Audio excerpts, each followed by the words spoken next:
I'm Mickey, and with me is Vaughn Alexander. He is the creative director and co-founder of NSZR Entertainment. They're a digital publication company for comics.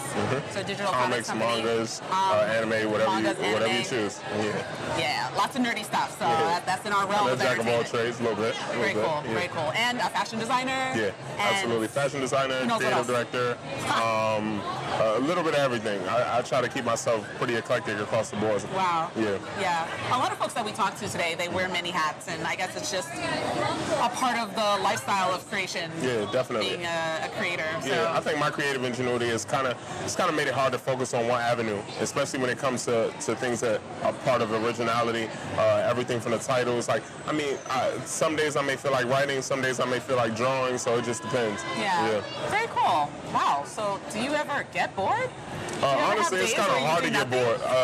I'll tell you what, the closest equivalent I have to doing nothing is sleeping. So that's my doing nothing. Outside of that, like, I mean, I'm pretty much trying to stay engaged with my partners, Corey, Marcus, Johnny, Will, who's our music director, who unfortunately wasn't able to make it here, but he's always working. You know, our brand ambassadors, Denzel Primus, whose name is after the Primus 7 title, Jalen Courtney, who also is like big right now. Like, he's doing his thing. So I'm just glad that everybody is getting an opportunity to create all across the board. Yeah.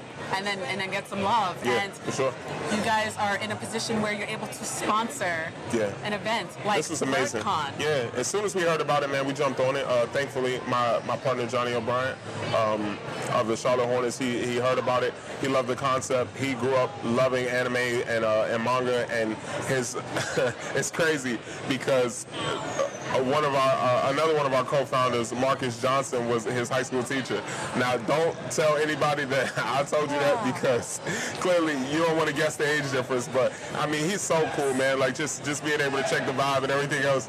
Like, talking to him, it was amazing to see that he was so enthused about what we had going on. And once we saw that we had an opportunity to not only bring it to my hometown because I'm from here, but just to give people an opportunity to have something to look forward to in the future, like, we jumped on it as soon as we heard about it. Yeah, right on. Can we get like a little spin from you too? Oh yeah, sure. Kind of like, check this out, yeah.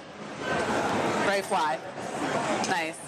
I mean, it's something I take pride in. I always try to make sure that, like, everything is meticulously calculated, you know? Like, a lot of people wouldn't even realize, like, I came up with a design for the shirt, but the shirt actually has a poster that's from the cartoon that myself and Marcus and Corey and Johnny all co-created. So, like, everything is like, there's like a piece to a piece to a piece to a piece, you know what I mean? Connected. Yeah, it's almost like when you watch a TV and then you see a character in the TV, and then that character, you get to look through the lens of his eye and see the world that he lives in. So I try to make everything an experience. Very cool. Yeah. And it looks like really high quality clothing too. Oh yeah, so absolutely. I definitely wouldn't want to give anybody a minuscule product, you know. So, yeah. Yeah. No. Not small scale here. Yeah, no, not at all, not at all. All right. So, what was your first thought when you stepped into the first annual blerDCon?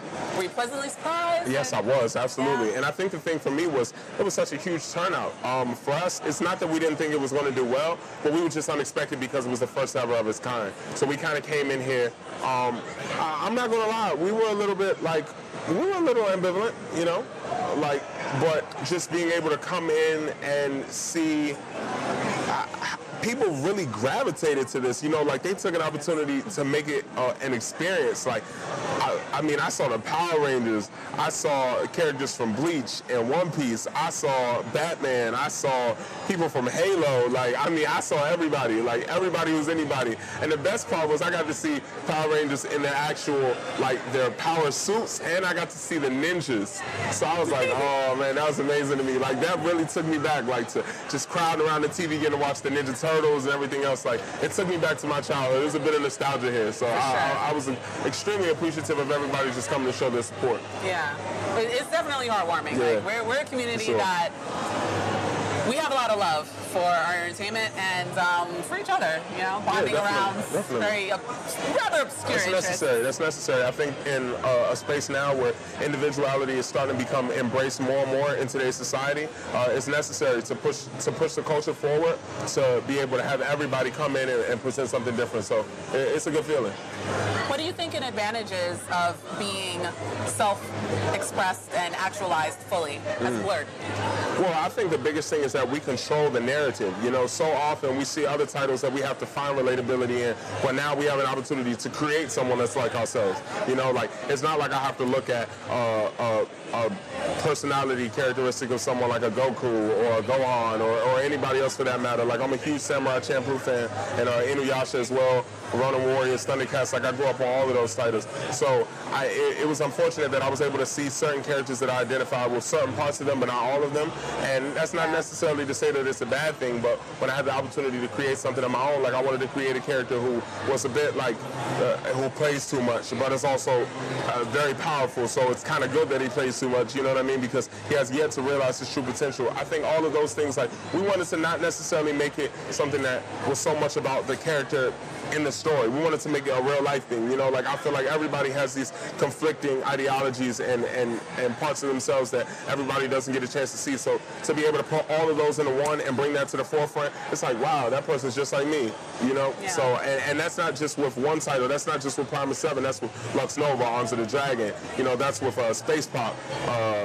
Everything, you know, everything that is us. I think one of my favorite titles is Playboy. That's, like, huge for me, you know, just because it's like, we have something and that, these like, are all available. Yeah, these are all available at NSZR.com. You can catch our monthly magazine, which is Hype Monthly, and you pay a 99-cent per month subscription, and you get all our titles. You get also special privileges like sneak peeks to new projects that we have coming out and everything like that. So it's an opportunity to jump on something, and we wanted to make sure that we made it economical, because I feel like nowadays everything is about the dollar amount, you know. And when you start making it so much monetarily emphasized, it takes away from what people really feel like this whole thing was created for. Accessibility, yeah. The finances of it all. And we all love entertainment. Like, you can scrounge around change in the sofa for 99 cents a month, you know what I mean? Yeah, like you might stumble across, you can find $1 on the street every day and pay for your subscription. So. And then get new entertainment. Exactly, same old stories over and over again. Yeah, for sure. And even all the way to trailer teasers and everything, so it's definitely a reason to stay engaged. Nice. Very cool.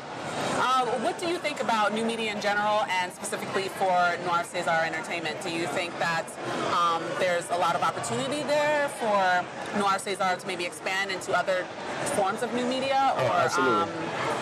Just in other ways that new media in general can benefit your company's end goal? Well, for sure, because everybody here is not just a contributor to the projects that we have, but they're creatives. So, I mean, you have Marcus, who's a great writer, but also is able to, like, conceptualize the way sounds should be as far as music for our titles. Will, as a music director, like, he loves music and he pushes himself in that, but Will also writes, you know? And Corey is a writer, I'm a writer. Like, we all have very different artistic endeavors that we were able to see and pursue through this company. So, I mean, I was able to, right, exactly. I was able to sit down and develop the concepts for the posters and the artwork, and then take those posters for the artwork and make clothes out of them, and then take the clothes and do a photo shoot and like a video shoot and everything else. So it's like there's so many different avenues that we were able to take with this, and I think that's the thing that I'm most appreciative of. And it also gives you an opportunity to explore not only the creative ingenuity of each one of our members of NSZR, but also their personalities. You know, you really get an accurate perception of what a person is like when you're able to see that, like, you know, Marcus is a huge 3000 fan. I'm like, yo, I love 3 Stacks. Like, don't get it messed up. You know, like the UGKs and the Kendrick Lamars and everybody else, you know, it's all over the place. So I love the fact that everybody was able to come in and say, like, yo, this is what I bring to the table, and it just fit right in. It was like a puzzle piece. It was a seamless transition for everyone. Do you have speaking of new media, we're a podcast, Pondering Nerdcast. Do you guys have a podcast? We're working on it, actually. Okay, great. Yeah, we are. I was going to say. Because we're going to open our home office out of San Diego.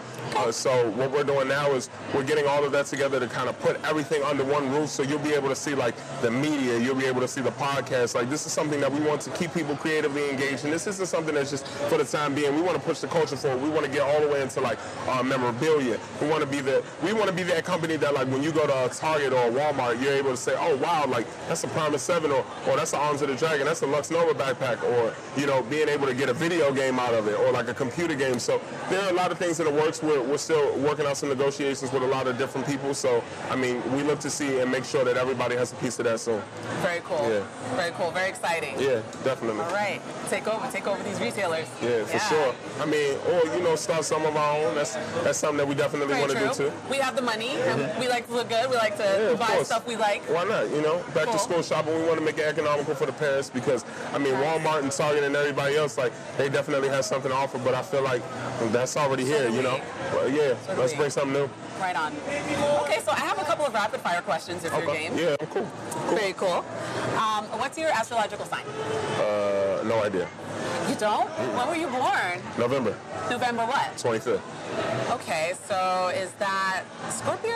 Or? Sagittarius. Sagittarius. I believe it's the Sagittarius. Very cool. Okay. All right. PC or console gaming? Console. Console? Mm-hmm. All right, cool. Marvel or DC? See, that's crazy. You put me on blast, because that's hard. I know. If I had to choose, I go Marvel. Marvel? Yeah. Okay.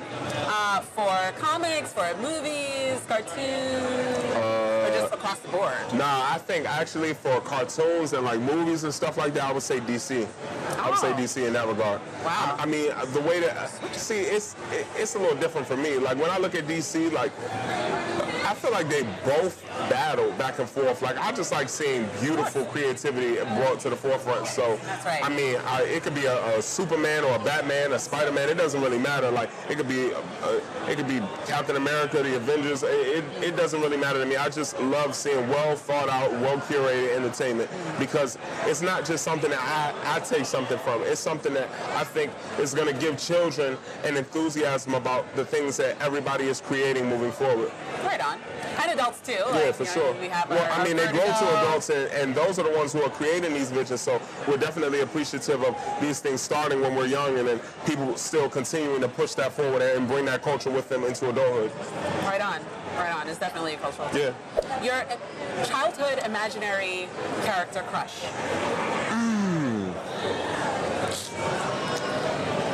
On the cool, I kind of had a little thing for like Sailor Moon and her homegirl. You're not alone. Other people said that too. You know. Wait, which homegirl? Because like Sailor Venus. She was lit. Sailor Venus. Sailor Venus. Yeah, she was lit. Let me think. Yeah, she's definitely a bad little thing. You know, who else? Let me think. Wonder Woman. How can I forget Wonder Woman? She fire. Very much. Man. And she will have your back. Man, now that I think about it, they probably were doing that on purpose. I think that might have been well mapped out, because so many of those female characters, I don't know, I found myself watching the shows for them, to be honest. Okay. I mean, the male characters were cool. I wouldn't necessarily say the sex appeal. That's a bit chauvinist. I would think more so just like they had like this nurturing element in the stories. You know what I mean? Like they were almost the babysitters.